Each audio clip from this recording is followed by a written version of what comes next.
काल काय पाहिलं आपण? वाढ पाहिली. वाढमध्ये फ्रँकनं सांगितलेली एक व्याख्या पाहिली होती आपण, पेशीयुक्त गुणाकार म्हणजे वाढ.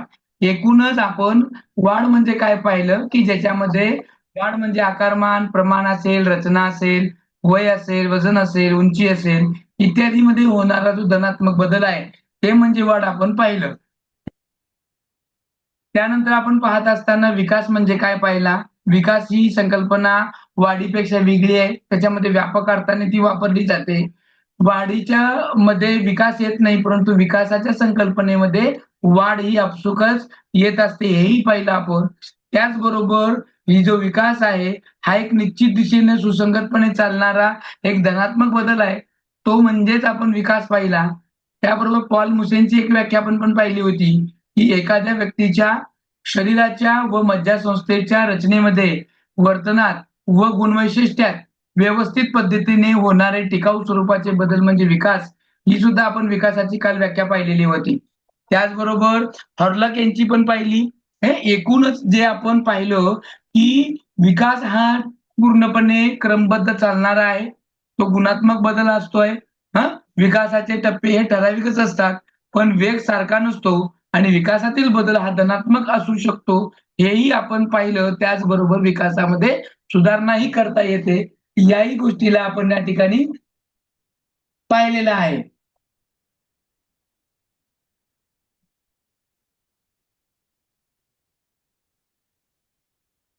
त्यानंतर आपण वाढ आणि विकास यातील फरक पाहिला. वाढ आणि विकासामधला फरक कोण सांगू शकेल का एका झटक्यात मध्ये, एकाच ह्याच्यामध्ये ओव्हरऑलली पटकन? एकदा असं शब्दामध्ये सांगायचंय. ते वाक्यात फिरवून नाही सांगायचं. शब्दात सांगा मला. वाढ ही संख्यात्मक असते आणि विकास ही भावनात्मक असते. वाढ ही संख्यात्मक असते वाढ आणि विकास गुणात्मक असतो. वाढ ही संख्यात्मक असते, विकास हा गुणात्मक असतो सर. बरोबर. हां. संख्यात्मक आणि वाढ गुणात्मक. वाढ मोजता येते. वाढ वाढ मोजता ही मर्यादित असते, विकास हा अमर्याद असतो. बरोबर. हां. बरोबर आहे. हॅलो. वाढ आलो काही ग्रुप काळ ऍड केली. वाढ ही संख्यात्मक असते, विकास हा गुणात्मक असतो. वाढ ही ठराविक असतो. बरोबर. एकदम बरोबर. वाढ ही सतत चालत नाही. ती कुठेतरी थांबते, म्हणजे ती मर्यादित आहे. विकास ही संकल्पना व्यापक असून ती अमर्याद आहे, निरंतर चालणारी संकल्पना आहे. वाढ हे मापन हे मापनक्षम असते. विकास ही परिमाणात मोजता येत नाहीये. बरोबर आहे की नाही? त्याबरोबर आपण वाढ ही संकल्पनात्मक आणि विकास हा गुणात्मक असतो पाहिजे. मात्र वाढ आणि विकासावर अनुवंश आणि परिस्थिती ही दोन्हीही परिणाम करत असते, हे पाहिलं. ओव्हरऑल आपण काल या ठिकाणापर्यंत आलेलो होतो. वाढ आणि विकास यांचे एकमेकांशी घनिष्ठ संबंध असल्याचे जाणवतं. यामुळे दोन्ही संकल्पना आपल्यास वेगवेगळ्या मांडता येणार नाही. कारण विकास या संकल्पनेत वाढ ही संकल्पना तर अंतर्भूत आहे. ॲक्चुअल विकास म्हणले की वाढ त्याच्यामध्ये येतेच. वाढ येतच राहते. कारण विकास नुसतं विकास होत नसतो, तर विकासामध्ये आपण वाढ ही गृहीत धरलेलीच असते. त्याच्यामुळे या दोघाला असं वेगवेगळं आपल्याला काउंट करता येणार नाही. परंतु यामध्ये आपल्याला त्यांचे जे संबंध आहे एकमेकांशी घनिष्ठ हे पाहता येईल. आता आपण महत्त्वाच्या संकल्पनेकडे जात आहोत, जो आपण आता ओव्हरऑल या तासाभरामध्ये पाहणार आहे. हा सगळ्यात महत्त्वाचा पार्ट आहे. लक्षात घ्या. आता आपण जो शिकत आहोत, हा महत्त्वाचा पार्ट शिकत आहोत. हा आय-एम-पी मध्ये टाका तुमच्या डोक्यामध्ये. का महत्त्वाचा आहे तो पहिला प्रश्न सांगतो. कारण जे पण प्रश्न होतात तयार, ते याच्यावरती जनरेट होतात. जे पण प्रश्न जनरेट होतात. विकासासंदर्भात जे पण काही विचारलं जातं, ते ह्याच प्रश्नावर विचारलं जातंय आणि त्याचे जे विचारण्याचे काही कौशल्य आहेत, वर प्रश्न विचारून खाली ऑब्जेक्टिव्ह देणं, ते ह्याच दिलेल्या खालच्या पर्यायामधून होतात. आता मी तुम्हाला इथे दाखवलेले जे पर्याय आहेत ना, हे पॉझिटिव्ह आहेत. आता याला निगेटिव्ह करतात आणि आपल्याला कन्फ्यूज करून सोडतात. तर त्याच्यामुळं हा भाग समजून घेणं आणि लक्षात ठेवणं, टिप्पणी काढून ठेवा. तुमच्या वहीमध्ये नोट डाउन करा. त्याचा स्क्रीनशॉट काढून तुमच्या जवळ ठेवा आणि आय-एम-पी मध्ये टाका. आता आपण बघतोय की विकास प्रक्रियेची तत्व बघत आहोत. काय बघत आहोत? विकास प्रक्रियेची तत्व. आता विकास प्रक्रियेची तत्व काय आहेत? हे सगळ्यात महत्त्वाचा भाग येतो. आता ही जी तत्व आहेत, ही आपल्याला एलिझाबेथ हॉर्लॉक यांनी सांगितलेली, ही विकासाची काही महत्वाची तत्व सांगितलेले आहे. आता यातलं पहिलं तत्व बघा काय म्हणतात, खूप छान आहे आणि तुम्हाला काय समजलं त्याच्यावर मला सांगा. मग मी त्याचं एक्सप्लेन करतो, की काचा विकास हा सातत्याने होत असतो. प्रत्येकाचा विकास सातत्याने होत असतो म्हणजे कंटिन्युअसली होत असतो. तो कुठे थांबत नसतो. आता बरोबर आहे का खरं आहे का खोटं आहे? काय मत आहे तुमचं याच्यावरती? बोलू शकता. बरोबर आहे सर. बरोबर आहे. बरोबर बरोबर. आहे. बरोबर आहे. एखादं एक्झाम्पल देऊ शकता का तुम्ही? सर मला 10वी पर्यंत कॉम्प्युटर येत नव्हतं, पण 12वीला मी कॉम्प्युटर शिकलो. हा. शिकलो पण विकास होत राहिला, सातत्याने होत राहिला आणि 12वीला जरी कम्प्युटर शिकला असला तरी तुम्हाला आता येते ना. त्याच्यामध्ये ज्या 12वी मध्ये शिकल्यानंतर जेवढ्या लिमिटेड गोष्टी माहित होत्या, नंतर BA मध्ये हो सर, हो तुमच्या सर. आता तुमच्यामध्ये ते मोबाईल आला. मोबाईल मधल्या एक्स्ट्रा गोष्टी माहित झाल्या. पण त्याच्यामध्ये वाढ होतच गेली. का कमी झालंय का? त्या विकासामधल्या वाढ ज्ञानामध्ये वाढ होतच चालली आहे तुमच्या आणि ते सातत्यानं होत राहतं, अपडेट होत राहतं. त्याच्यात काही बदल नसतो. कंटिन्युअसली चालत असतं. एकदा वाढायला चालू झालं, की ते विकास होतच राहतो. मग ते पहिल्यापासून जन्मापासून ते मृत्यूपर्यंत विकास हा होतच राहतो. कंटिन्युअसली तो होतच असतो. आता बघायचं आपल्याला बालकाचा विकास हा संकलित स्वरूपाचा असतो. हां. आता या संकलितचा अर्थ तुम्हाला काय कळला? ते मला सांगा मग मी तुम्हाला समजून सांगेन. What is meaning of the संकलित? आता या संकलितचा अर्थ काय? मला काय वाटतं बाबा या संकलितमध्ये? संकलित म्हणजे आसपासच्या परिसरातील गोष्टी. नाही. आपला विकास आहे बघा. आपला विकास म्हणजे बालकाचा आहे. सर्वांगीण विकास येते का सर? Correct, correct. आता हा सर्वांगीण आहे. आता सर्वांगीण मध्ये काय येणार आहे लक्षात ठेवायचं. आता 2 गोष्टी इथं शाळा. लक्षात विकास आणि वाढमध्ये सर्वांगीणचा अर्थ वेगळा येतो आणि पुढं आपण जिथं मूल्यमापन वगैरे करणार आहे, तिथला सर्वांगीणचा अर्थ वेगळा येतो. आता इथं सर्वांगीण म्हणजे इथं आयाम येतात विकासाच्या. विकासाचे आयाम ज्याला आपण डायमेन्शन म्हणतो, ज्याला बाजू म्हणतो, विकासाचे विविध आयाम. आता त्याच्यामध्ये आपण सामाजिक, भावनिक, बौद्धिक, ठीक आहे नाही? हे जे विकास बघतोय, हे विकास त्याच्या अंगांचा आहे. त्या सगळ्या अंगांचा आहे. आता इथं संकलित स्वरूप म्हणलंय. आता शारीरिक वेगळा असला तरी मानसिक वेगळा, बौद्धिक वेगळा असला, सामाजिक वेगळा असला, तो एकदम मिळून आपल्याला दिसून येतो. का असं आहे का? ह्या वर्षी उंची म्हणली मी वाढते, दुसऱ्या वर्षी म्हणले मी वजन वाढतो आणि मग म्हणले मग आता मसल्स वगैरे वाढूया. मग असं प्रत्येकाने एक वर्ष हे केले का? वाटून घेतले का? वजन उंची वाढणे आहे का? याचा नाही. नाही सर, नाही. No, no. जो पण काय आहे मग तुमचा बुद्धीचा असू दे, विचारांचा असू दे, वजन वाढ, उंचीचा, शारीरिक असू दे, मानसिक असू दे, बौद्धिक असू दे किंवा सामाजिक असू दे, हा विकास एकदम संकलित स्वरूपाचा आहे, एकत्रच येतो आणि मग तो तुम्हाला दिसतो. आता तुमच्याकडे आता तुम्ही TET पास झाला, तुमच्यामध्ये विकास झाला. आता तो ते फक्त काय मानसशास्त्र शिकून झालाय का? तर त्याच्यामधलेच हे सगळे कंटेंट आहेत वेगवेगळे. मग ते लँग्वेज 1 असेल, 2 असेल, मानसशास्त्र असेल, गणित विज्ञान असेल किंवा तुमचा परिसर अभ्यास. हा सगळा मिळून तुम्ही पास झाला. तो एक संकलित आहे. एकत्र गोळा करून आलेला आहे आणि तो डाटा जो आहे, तो तुम्हाला या ठिकाणी विकास म्हणून दिसत असतो. सेम टू सेम आपल्या बालकाच्या विकासासंदर्भात तोच होतो. एलिझाबेथ हेरलॉक यांचं म्हणणंही तेच आहे, की बालकाचा जो विकास आहे, तो संकलित स्वरूपाचा आहे. तो एक असा वेगळा येत नाही. म्हणून विकासामध्ये या सगळ्याच बाबी ज्या आहेत ते इन्क्लूड होत असतात. आता व्यक्तीचा विकास आहे तो विशिष्ट क्रमाने होत असतो. असं काही डायरेक्ट होत नाही. आता हा सगळ्यात महत्वाचा भाग येतो. आता तुमच्या डिस्प्लेला 5 पॉइंट दिसत आहे. हे 5 पॉइंट निगेटिव्ह स्वरूपामध्ये आपल्या ऑप्शन मध्ये सुद्धा येऊ शकतात. त्यावेळेस ते करेक्ट ओळखायचं आहे. आता हे 5 पॉइंट मी समजून सांगितले, की त्यानंतर मी तुम्हाला प्रश्नाचं एक स्वरूप सांगतो आणि त्याच्यावरून एक उत्तर पण आपण काढूया. म्हणजे तुम्हाला याच्यावर प्रश्न कसा येईल, तो तुमच्या लक्षात येईल. आता बघा, व्यक्तीचा जो विकास आहे, व्यक्तीचा विकास हा विशिष्ट क्रमाने होत असतो. म्हणजे सिक्वेन्सली होत असतो. असं आहे का बाबा मुलगा जन्मला आणि तो डायरेक्ट म्हातारपणात गेला, वृद्धावस्थेत गेला, तो डायरेक्ट तारुण्यात गेला, असं काय होतंय का? होतंय का? मुलगा जन्मला आणि तो नाही सर. नाही. बेबी जब बर्न जन्मतो, तो जन्म घेतो आणि जसा वो डिलीवर हो जाता है, वैसे बोलता है कि मम्मी मम्मी मेरा लैपटॉप किधर है, मम्मी मेरा मोबाईल किधर है, लाव चलो चलो, म्हणतो का तो? नाही. नो आणि नेव्हर. याचा अर्थ त्याचा जो विकास आहे तो सिक्वेन्स आहे. शैशवावस्थेतून त्याला जावंच लागणार आहे. बाल्यावस्थेत त्याला जावंच लागणार आहे. बाल्यावस्था पूर्ण झाल्याशिवाय तो कुमारावस्थेमध्ये, कौमारावस्थेमध्ये जाऊ शकत नाहीये. आणि तो आता बघा अजून एक सिक्वेन्स काय येतो त्याचा, की जन्मल्यानंतर ना बाळाच्या जे काही वर्णन आहे कोण करू शकेल बाबा? मुलांपेक्षा मुली खूप छान करू शकतात. कारण मुलांना, आईंना माहित असतं की बाळाचा जो विकास आहे.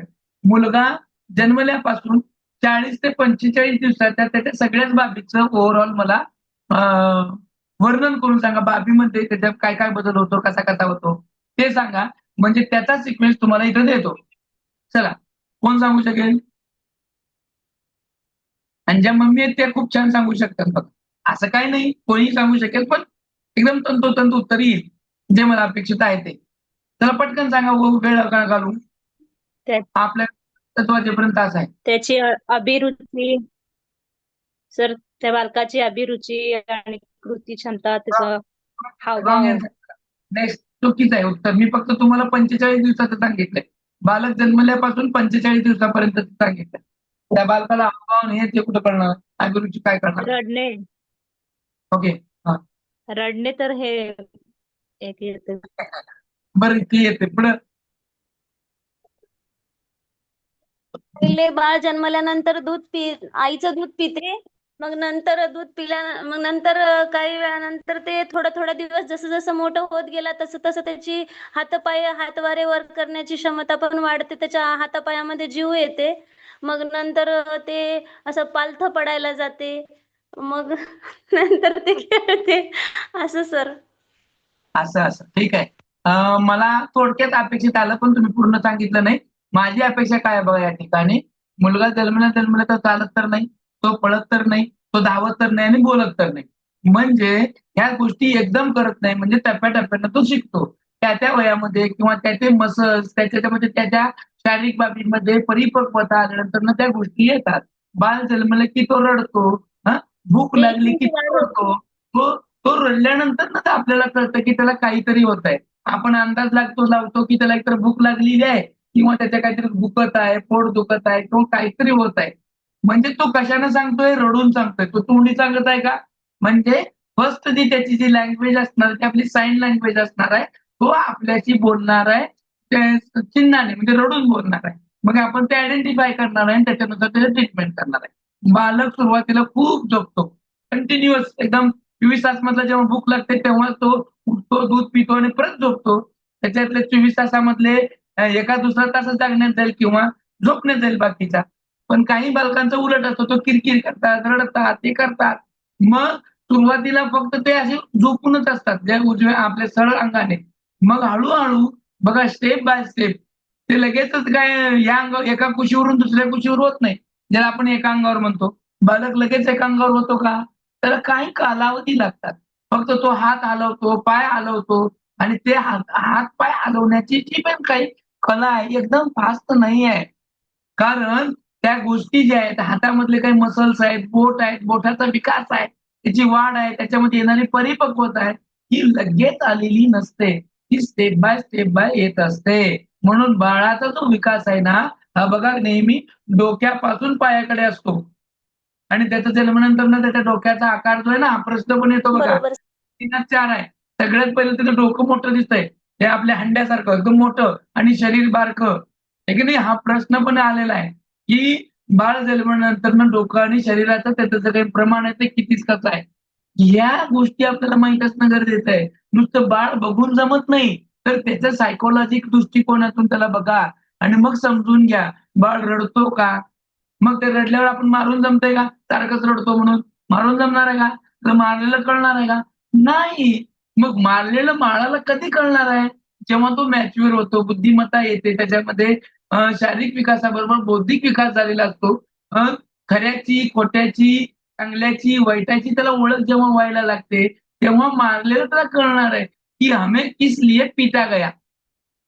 नाही तर असंच आहे की तुम्ही मारलेलं त्याला कळणारच नाहीये. तो ये भी सब कुछ जो है असं आहे का? तो जन्मला माझे मित्र कुठे आहेत हे ओळखतो. नाही. मित्रांचा तुझा एक सिक्वेन्स आहे. त्या काळामध्येच मैत्री होते. आलं का लक्षात? आणि ह्या ज्या घटना आहेत त्या विशिष्ट क्रमानेच होत असतात. जसं की बाळ सुरुवातीला स्वतःच अ, अ, जरी तो स्वतः दूध पिला असली तरी आपल्याला त्याला पाजावं लागणार आहे.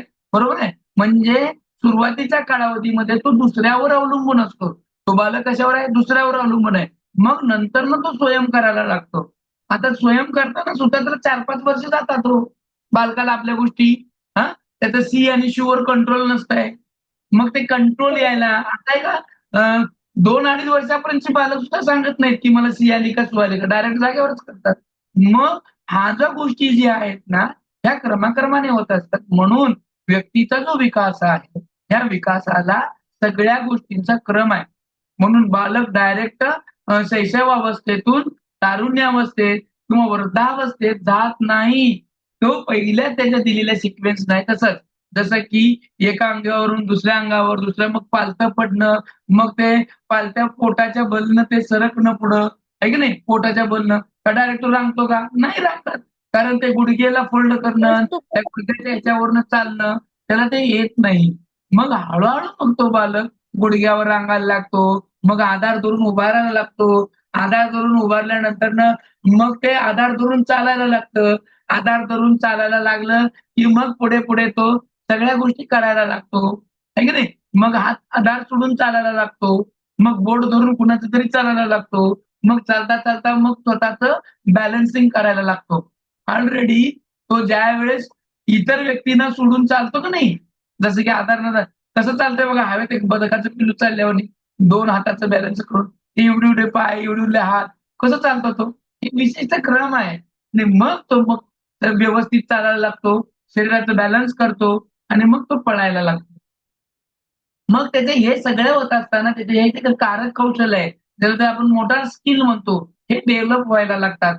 फाईन मोटार स्किल असतील किंवा ते ग्रॉस मोटार स्किल असतील, या सगळ्या स्किलवरती हे चालतं बालक. आणि क्वेश्चन सुद्धा इथे एक जनरेट होतो, जे आपले स्किल्स आहेत, मोटार स्किल्स, त्या मोटार स्किलवर येतं बघा. एखादा मुलगा बघा प्रश्न कसा येतो बघा. एखादा मुलगा वाळूत पाय घालून बसलेला आहे. बघा मी काय म्हणलंय, वाळूत पाय घालून बसलाय किंवा उभारलाय आणि उभारल्यानंतरनं तो त्या वाळूमध्ये फक्त आपल्या पायांची जी बोट आहेत ना, हे वळवळ करतात म्हणजे असं हलवतोय. याचा अर्थ त्याच्या तो कुठल्या मोटर स्किलचा वापर करत आहे. फाईन मोटारचा की क्रॉस मोटार? फाईन मोटारचा की क्रॉस मोटारचा? ग्रॉस मोटरचा. Wrong answer. आता ह्याच्यामध्ये त्याच्या फाईन मोटारचा होतो, म्हणजे आपली जी काही बोट आहेत, उडी मारणे, कातरणे, ह्या सगळ्या येतात त्या फाईन मोटारमध्ये येतात. आणि हे स्किल याच्यावर येणारा प्रश्नच आहे, त्यामुळे हे माहित असणं पाहिजे. म्हणून त्याचा मी एक टॉपिक ना पुढे घेतलेलाच आहे. त्याच्यावर प्रश्न जनरेट कसे होतात आणि ते कोणता येत होते ते पण तिथं बघूयात आपण. आता हे बघताना तुम्हाला क्रम लक्षात आला. विकासाचा जो क्रम आहे हा निश्चित विशिष्ट क्रमाने जात असतो आणि त्याचा क्रम ठरलेलाच आहे. या विकासाचा क्रम पण ठरलेला असतो, तो मागे पुढे होत नाही. त्याच्या घटनेनुसारच होत असतो आणि त्या घटनेमध्ये त्याच्या वयामध्ये त्या गोष्टी ह्या घडतच असतात. फरक आहे, विकास हा स्थूलाकडून सूक्ष्माकडे प्रगत होत असतो. आता बघूया तुमचं याच्यावर काय म्हणणं आहे. आता जे स्थूल आहे त्याच्याकडून सूक्ष्माकडे, बघा आता माझ्याकडे खूप छान उदाहरण आहे, म्हणजे मग मी जर विश्लेषण करतो. पण याच्यापूर्वी तुम्ही मला सांगा बघू, स्थूलाकडून सूक्ष्माकडे तो कसा प्रगत होत असेल? बघूया तुमचं किती. आता हे बालक तुमच्या डोक्यासमोर एकच धरा, एक 5-6 वर्षाचा बालक आहे आणि त्या बालकाच्या संदर्भामध्ये आपल्याला बोलायचं आहे. असं जर लक्षात केलं की उत्तर लवकर सापडतं. नाहीतर विकास बघत गेलं की तुम्हाला एक भटकंती होईल, तुम्हाला लवकर उत्तर सापडणार नाही. आपल्या डोळ्यासमोर एक निश्चित वय धरा आणि त्या वयाला धरून तुम्ही स्थूलाकडून सूक्ष्माकडे कसा होत असेल किंवा काय होत असेल हे तुम्ही अभ्यास सांगा बघू. तुम्ही उदाहरणं सांगा मला, किंवा स्थूलाकडून सूक्ष्माकडे काय ते तुम्ही सांगा. मी सांगू सर? सांगा सांगा. सर बाळ आता चालत आहे. तर चालताना तो स्टार्टिंगला पाय कसं टाकतो? फेंगडं म्हणजे वेगळं टाकतो. परंतु जेव्हा तो शिकतो की चालायचं कसं, तेव्हा तो व्यवस्थित एका लयबद्धतेनं एका सरळ रेषेत चालायला शिकतो. म्हणजे तो आधी स्थूल शिकला, मोठा म्हणजे पाय अस्ताव्यस्त चालायला शिकला. पहिलं जेव्हा तो तो चालायला शिकला तेव्हा तो व्यवस्थित पाय टाकायला शिकला. म्हणजे तो कुठे गेला? कडे. Okay okay. Very nice answer आहे. हॅलो तुम्ही सर. एकदम क्रिटिकल आन्सर सांगितला. अजून हॅलो सोपं सर. सोपं. लहान सांगा. मुलं हॅलो सर. बोला ना सर बोला. लहान मुलं बोलण्याची सुरुवात 1 ते 2 शब्दापासून 1 शब्दापासून करतात. मग नंतर हळू-हळू बोबडे बोल बोलतात आणि मग नंतर स्पष्ट बोलू लागतात. Very nice. एकदम भारी एकदम भारी. म्हणजे पहिला तो रडून बोलतो, मग एक एक शब्द बोलून बोलतो, किंचाळतो, हसून बोलतो. मग तो शब्द जसा की मम्मा म्हणलं की त्याला मम्मा म्हणता येत नाही, परंतु म्हणतो. मग आपण म्हणतो की आपल्यालाच बोलतोय काय की मग मग मम्मा आणि मग मम्मा इकडे ये. मग हळू-हळू मम्मा मम्मा इकडे ये. मला काहीतरी हवं आहे. मग मम्मा मला भूक लागली, खायला दे. मम्मा मला खूप भूक लागली आहे. मला खायला दे. बघा हे जे वाक्य आहेत ना, हे कशी सिक्वेन्सने बदल गेले. हे स्थूलाकडून सूक्ष्माकडे आहे. आता अजून बघा. आता अजून सांगतो या स्थूलाकडून सूक्ष्माकडचा भाग. मुलगा जन्मतो. जन्मल्यानंतर 45 दिवसामध्ये तुम्हाला तो ऑलरेडी मॉडेल दिसतोय आणि तो जो मॉडेल आहे तो आहे स्थूल. हे आहे मुलगा, आहे स्थूल. आता सूक्ष्म काय व्हायचंय बघा. हळूहळू त्याचं ब्रेन डेव्हलप होत जातं. हळूहळू त्याला कार्यकौशल्य यायला जातात. मसल्स असे मजबूत व्हायला लागतात आणि जोपर्यंत मसल वगैरे मजबूत होत नाही तोपर्यंत तो चालत नाही, लक्षात घ्या, किंवा स्वतःच उभारत नाही. आता हा झाला सूक्ष्माकडे. स्थूल आहे चालणं, परंतु चालताना लहान मुलगा कसा चालतो मग त्यांनी सांगितलं की डबकं डबकं चालतंय ते बदकासारखा हालत वाकडं तिकडं हात चालतो. परंतु जेव्हा सूक्ष्म त्याचा विकास होतो त्याच्या ग्रॉस मोटारचा डेव्हलपमेंट होत जाते, तसं तसं सूक्ष्म एकदम मस्तपैकी शरीराचं बॅलन्स करून स्टाईलने मस्तपैकी पाय टाकत जातो, आहे की नाही. त्यानंतर एकदम सोपं तुम्हाला उदाहरण कळेलच. मुलाला कोणतीही गोष्ट, लहान मुलाला कोणतीही गोष्ट हातात दिली, समजा तुम्ही पेन दिली त्याच्या हातामध्ये, कसा धरेल हो? कसं धरेल तो? कसं धरेल? चाकू धरल्यासारखं सगळ्या बोटामध्ये असं आणि धरून तो असं मारण्याचा किंवा पकडण्याचा किंवा लिहिण्याचा प्रयत्न करेल. जसं जसं त्याच्या बोटाचा विकास होत जाईल, त्या फाईन मोटारचा स्किलचा त्याचा डेव्हलपमेंट होत जाईल, बोटांचा विकास होत जाईल, तसं तसं तो बोट बरोबर पेन आपण जशी धरतोय ना ती हळूहळू धरत जातो. धरणं हे स्थूल आहे. सूक्ष्म काय आहे? बरोबर प्रॉपर पेन 2 बोटात धरणं आणि मग काहीतरी अक्षर गिरवणं. ज्यावेळेस लहान बालक लिहायला शिकतो, त्याला आपण पाटी देतो, त्यावेळेस तो त्याला पेन्सिल जेव्हा तुम्ही हातात देता, त्यावेळेस तो चाकू धरल्यासारखा धरतो आणि लिहिण्याचा, गिरबडण्याचा प्रयत्न करतो. हे स्थूल आहे. आणि सूक्ष्म काय आहे? बरोबर प्रॉपर 2 बोटात पेन धरणं आणि लिहिणं. कळलं? विकास हा असाच आहे. स्थूलापासून स्थूलाकडून सूक्ष्माकडे सगळ्याच बाबी, फक्त पेनच नाहीये. विचार करणं असेल, लिहिणं, उभारणं, मग त्याचे जे काही हाडं आहेत त्याचं मसल्सचं, हे सगळ्या गोष्टी, या सगळ्या गोष्टी त्या वाढवतात. स्थूलकडून आहे. मग ब्रेन असेल, मग तुमचं ती पचनक्रिया असेल, आहे की नाही. बाळाला तुम्ही जन्मल्यावर डायरेक्ट त्याला हे देता का? अंडी देता खायला? का देत नाही ते सांगा बघू. बाळाला जन्मल्या अंडी खायला काय द्यायचं, का द्यायचं नाही? पचन क्षमता नसते त्याची. आवाज आला नाही. का द्यायचं नाही? पचन क्षमता नसते, कारण पचन ते होत त्याला नाही पचत त्याला. नाही. पचत नाही. लिक्विड टाईप त्याला द्यायचं म्हणून फक्त पहिलं आईचं दूध द्यायचंय त्याला. हे काय आहे? स्थूल आहे की खायचंय. स्थूल काय आहे? खाणे पोट आहे.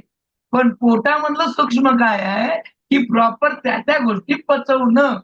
आता आम्ही काही खाऊ शकतो आणि काही पचवू शकतो. हे आमचं सूक्ष्म आहे. काम एवढं सूक्ष्म झालंय म्हणून विकास जो आहे ना तो स्थूलाकडून सूक्ष्माकडे प्रगत होत असतो. आता शेवटचं 5वं आहे. शेवटचं नाही, ह्या स्लाइड मधलं शेवटचं आहे, अजून पुढे आहे. काय सांगताय? बालकांच्या विकासाच्या विविध अंगाचा वेग निरनिराळ्या अवस्थेमध्ये कमी जास्त होत असतो. बालकांच्या विकासाच्या विविध अंगांचा. आता बालकाच्या विकासाची विविध अंग शारीरिक, मानसिक, बौद्धिक, सामाजिक आणि अजून पण आहेत. यातले या अंगांचा जो विकास आहे हा निरनिराळ्या अवस्थेमध्ये, जसं की शैशव अवस्था आहे, पूर्व बाल्यावस्था आहे, मध्य बाल्यावस्था आहे, उत्तर बाल्यावस्था आहे, पूर्व कौमार्य अवस्था आहे आणि उत्तर कौमार्य अवस्था आहे. या अवस्थामध्ये कमी जास्त असतो असं हे पॉइंट म्हणतंय. आता मला सांगा, मला काही कळत नाही याच्यातलं, हे पॉइंट जो बरोबर आहे ते फक्त बरोबर आहे का? यस ऑर नो एवढंच सांगा. बालकाच्या विकासाच्या विविध Yes. अंगांमध्ये Yes, निरनिराळ्या Yes, sir. अवस्थेमध्ये बरोबर आहे. बरोबर आहे.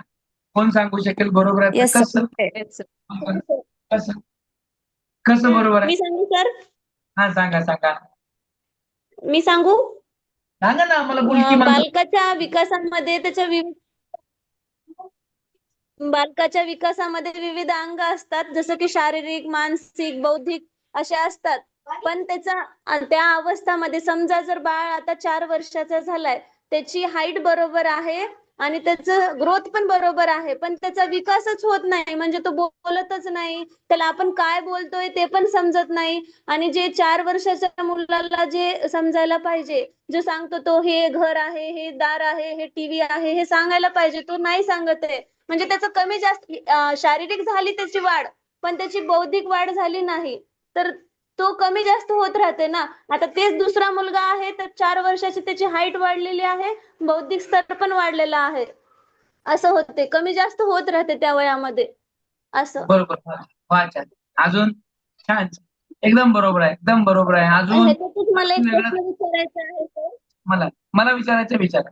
सर मला यातूनच एक प्रश्न तुमचा आवाज प्रॉपर येईना. की आता एक हॅलो तुमचा आवाज प्रॉपर येईना, तुमचं कमी हॅलो. जास्त होत आहे. हा बोला आता बोला समजा बोला सर, पटकन बोला. बोला पटकन बोला, जे बोलायचं आहे ते पटकन बोला. आता समजा की आता तो मुलगा आहे पण त्याला बोलत नसेल, तर त्याचं काय असते सर? हा? बौद्धिक विकास झालेला नसतो. बघूयात आपण. ते तुमच्या त्या कारणाकडे पण जाऊयात. आता याचं मी एक्सप्लेन करतो आणि तिकडे पुढे म्हणजे जाऊ. ते कसं सर समजायचं की आपल्याला तो तुमचा प्रॉपर आवाज येईना. एकतर मला प्रश्न तो तुमचा फक्त एवढाच कळला की 4 वर्षाच्या मुलाला बोलायला येत नसेल तर असं काहीतरी म्हणले तुम्ही. आमच्या गावी ते मी तुम्हाला सांगतो. आमच्या गावी खूप पाऊस पडतोय सर, त्यामुळे आवाज येत नसेल. हा बरं ठीक आहे. असं. काल आमच्याकडे होता, आता तुमच्याकडे आहे. आता बघा, बालकांच्या विकासाच्या विविध अंगाचा वेग हा निरनिराळ्या अवस्थामध्ये कमी जास्त असतो. आता हा कमी जास्त कसा असतो? आता आपण थोड्या पुढच्या वयामध्ये जाऊया. आता पुढच्या वयामध्ये जात असताना पुढचं वय म्हणजे आता बाल्यावस्था आणि कौमारावस्था या 2 अवस्था बघूया. बाल्यावस्थांचा जो अवधी आहे, बाल्यावस्थाचा हा 6 ते 12 आहे आणि कौमार्य अवस्थेचा हा 12 म्हणा किंवा 13 ते 18 आहे.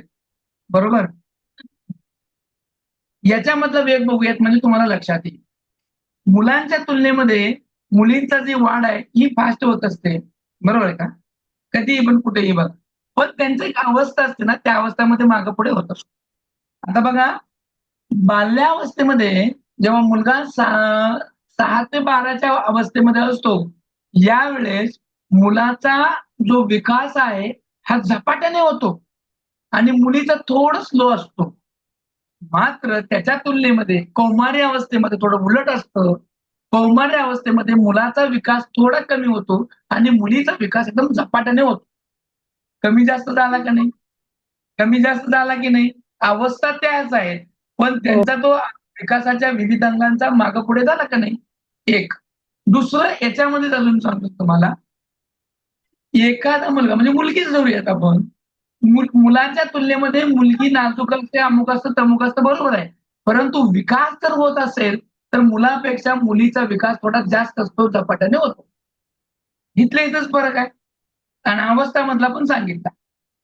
शैशव अवस्था जी आहे ही जी 0 ते 5 आपण बघणार आहोत, या अवस्थेमध्ये इतर अवस्थेच्या तुलनेमध्ये बालकाचा विकासाचा वेग अत्यंत फास्ट असतो. अत्यंत फास्ट असतो, झपाट्याने त्याचा विकास होत असतो. मग तो शारीरिक असेल, मानसिक असेल, बौद्धिक असेल. आता इथं काही अवस्थेमध्ये बघा, मॅडमने मला म्हणलं की काही मुलांचा हा कमी होतो. समजा शैशव अवस्थाच आहे 0 ते 5 यामध्ये अ नावाच्या मुलाचा विकास थोडा कमी झाला.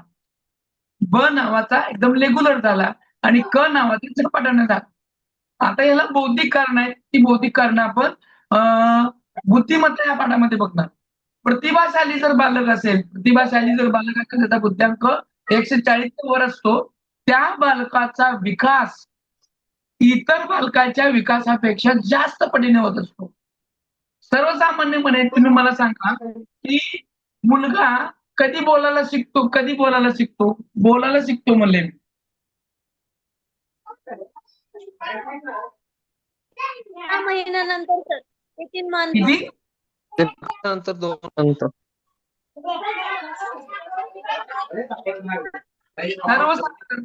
सर्वसाधारणपणे बालक जो बोलायला शिकतो हा 9व्या महिन्यापासून बोलायला शिकतो. बोलायला म्हणजे काय डायरेक्ट आई मला भूक लागली म्हणत नाही. मग एक एक शब्द असतील, अ असेल, आ असेल, पा असेल, जसं पाण्याला पा वगैरे म्हणणं. बरोबर का? आता याच्या तुलनेने सर्वसामान्य म्हणले की त्याचा बुद्ध्यांक आपण 90 ते 110 मध्ये आहे आशांचा. परंतु एखादा प्रतिभाशाली बालक असेल तर त्या बालकाचा जो विकास आहे, तो बालकाचा जो बोलण्याचा कालावधी आहे ना, तो 7व्या महिन्यापासून बोलायला चालू करतो. हे त्याचं वैशिष्ट्य आहे.